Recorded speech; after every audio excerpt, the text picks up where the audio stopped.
with them anymore. Oh, by the way, there's a new nurse here who used to work at a dementia hospital in New York. Maybe she can offer some help. See, there she is, the nurse pointed out. When I followed the nurse's gesture, I couldn't believe what I saw. It was Amy, my best friend from college. Amy looked just as surprised as I felt. We hugged each other tightly, overjoyed to be reunited. Amy, who used to play softball in college, still looked sharp with her neat short haircut. Nancy, you look exactly the same. And you haven't changed a bit, Amy. I'm so happy to see you. Amy shared that she had waited for her kids to grow up, ended her marriage, and come back to our hometown.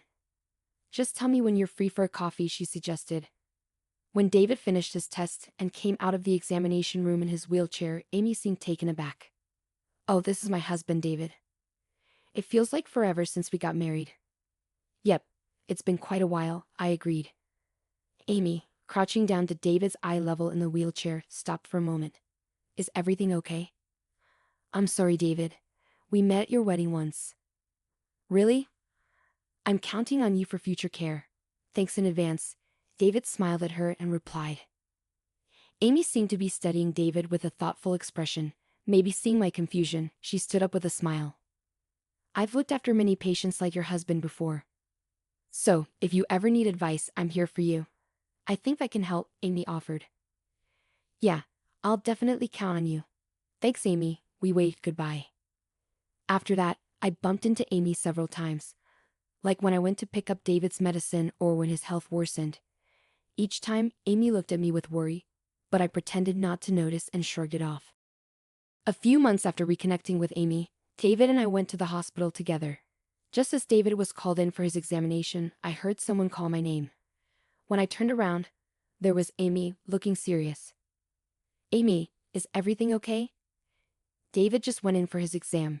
Can we talk for a moment? Yeah, sure, Amy replied, leading me to a counseling room. Nancy, how are you managing with David? And are you worried about me? Thanks, I began, discussing David's recent health and how the constant caregiving was affecting me physically. Amy listened closely, and I thought she was simply concerned about my well-being. But then she said something unexpected. Actually, Nancy. What she told me next was hard to believe. About a week before we met again, Amy started, recounting a shopping trip where she saw Anne with a man she recognized. Anne's face was familiar as my sister, but Amy also thought she recognized the man. When Amy approached and Anne introduced him as her boyfriend, it wasn't until we met again at the hospital that I realized it was David, your husband. It all seemed so confusing. That's really surprising.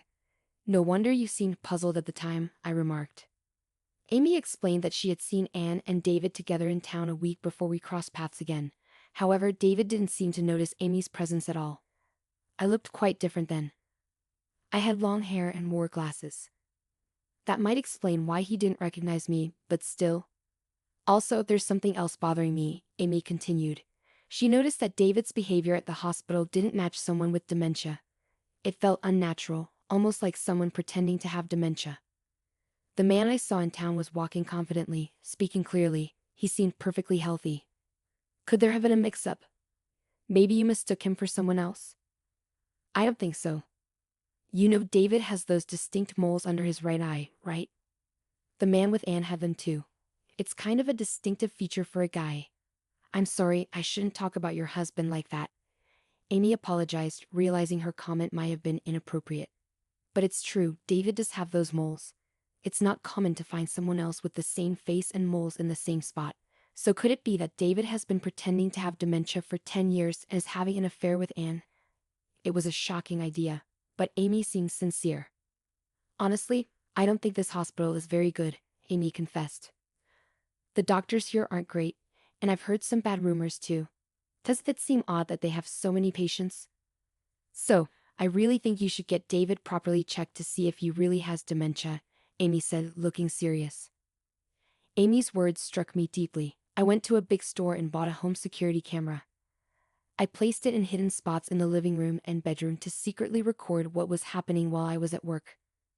I set it up to watch on my smartphone and checked in during breaks. To my surprise, David's behavior on camera was different from what he showed me. He didn't seem confused or lost. He was living quite normally.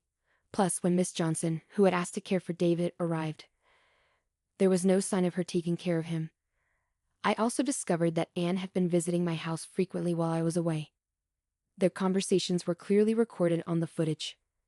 "You're not getting caught pretending to have dementia, right, David?" Anne asked. "Yeah, pretending not to know the date or where things are is working perfectly, just like Anne suggested. Acting like I can't write or go outside, and mixing up day and night, seems to be fooling Nancy. She's trusting, so she won't suspect a thing. And as for Miss Johnson, she's fine. She's a single mom and needs the money. I've been paying her more, and she's staying quiet," David explained. They laughed together, flirted, and then went to the bedroom. I was stunned when I saw the footage. I couldn't believe my own sister and husband were scheming behind my back. But the proof was right there on the camera. I felt lost, confronted with the undeniable truth.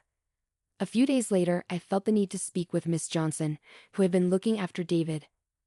When I reached out to her, she said she could meet the following Saturday. I went to her apartment and showed her the footage. She looked defeated and apologized tearfully, admitting, "What you see in this footage is the truth. I've been lying to you all this time, and I'm truly sorry. I don't have a license, and I was struggling to find another job. Anne offered me a job with good pay, so I went along with her plan." Despite her need for money, Miss Johnson felt guilty for assisting Anne in deceiving someone. Because of her guilt, I was able to obtain her testimony. She also gave me copies of receipts, daily reports, and her diary from that time. No matter how desperate I was for money, what I did was wrong as a human being. "I'm deeply sorry," she repeated her apologies. With Miss Johnson's evidence and testimony, I decided to gather more proof. After speaking with a few other involved parties and hearing their accounts, I consulted my lawyer and chose to confront David and Anne at the place where they were having their affair. On a typical weekday, I pretended to leave for work as usual and waited near my house. When Anne arrived, and it seemed like the right moment, likely when they were occupied with each other, I returned home and caught them in the act. They panicked, unable to escape, and I spoke coldly. "I know everything now, David." David's expression shifted from surprise to guilt as he looked at me. "I heard you lost interest in your job, got pushed aside, and began to dislike your work. A colleague told me. You were telling your coworkers, 'There's nothing left for me here. Nancy is earning well. I want to quit and live a relaxed life.'" Seeing my composed demeanor, David started confessing hastily. "It wasn't my idea. It was Anne who tempted me. She suggested we pretend to have dementia, and you take care of us while you're at work. We could meet as much as we wanted. Even Miss Johnson was hired by Anne to create an alibi." His words seemed to shift the blame onto Anne, portraying himself as a victim. But Anne's reaction was explosive. "What on earth? David was just as involved in the plan, and now he's trying to dodge responsibility. That's cowardly. Shut up. You're the one who pushed me into this." "I just went along with it," David fired back. My heart grew colder as they argued, completely exposed. I couldn't bear to witness this any longer. "That's it, both of you get out." I decided to take drastic action. I threw them out of the living room window, along with their scattered clothes from Anne's purse, then shut the window. Despite their banging and pleas for explanation, I closed the curtains and ignored them. When they wouldn't stop, I sent a firm message on WhatsApp. "Be quiet. If you don't leave now, I'll call the cops." Suddenly, they fell silent. Their constant visits and messages on WhatsApp grated on my nerves in the following days. So, I sold the house and moved to a weekly rental apartment. When David was diagnosed with dementia, I had changed the house title to my name. David, now retired, couldn't pay the mortgage anymore, and I made the change beforehand to avoid complications with decision-making authority in his condition. Selling the house unexpectedly fetched a good price, allowing me to buy an apartment with the saved money. Though I hadn't anticipated this situation, past Nancy had done well. I filed for divorce from David and claimed a fair share of assets. It wasn't about whether he could pay or not. It was a statement of, "You did this to me. I'll never forgive or forget it." After divorcing me, David remarried and now lives in Anne's house. However, it seems their relationship isn't going well. My assumption is that they were swept up in the excitement of their affair. But once they got married, reality hit them. They can no longer just be lovers living together. They have to face the ups and downs of married life, and it must be tough for them. Even if they consider breaking up, both of their parents have passed away, and the house we used to live in has been sold. They have no family to rely on and nowhere to escape, so they're left to deal with everything on their own. Frankly, I couldn't care less. I believe they got what they deserved. Thanks to Miss Johnson's revelation, Anne's facility lost its license and was shut down. It turns out the facility wasn't making enough money to repay the loans they took out when they opened, so Anne now has a lot of debt. It seems like a fitting punishment for a sister who stole her own sister's husband. As for the quack doctor who gave the fake diagnosis, he faced consequences too. After the incident, his staff, including Amy, quit one by one, making it impossible to keep his clinic open. It turns out he was issuing false medical reports for profit, just like he did for David, and this led to his downfall. Learning the truth shocked me. I realized how outrageous some doctors can be. But I also had to admit my own fault. I was too trusting. I took my sister's word and the quack doctor's claims without questioning them. According to Amy, I'm too kind and trusting. I don't like to doubt people. But now, I'm reflecting on that. I realize I need to be more skeptical and think for myself.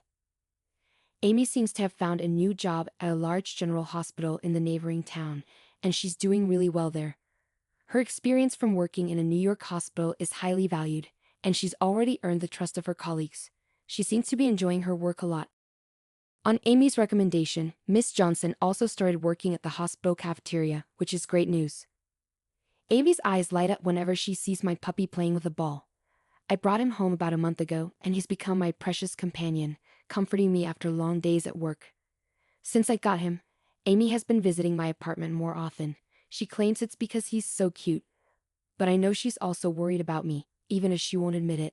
Even though I've lost my husband, I'm grateful to spend this wonderful time with my best friend. Being single and enjoying the company of another woman doesn't sound so bad after all.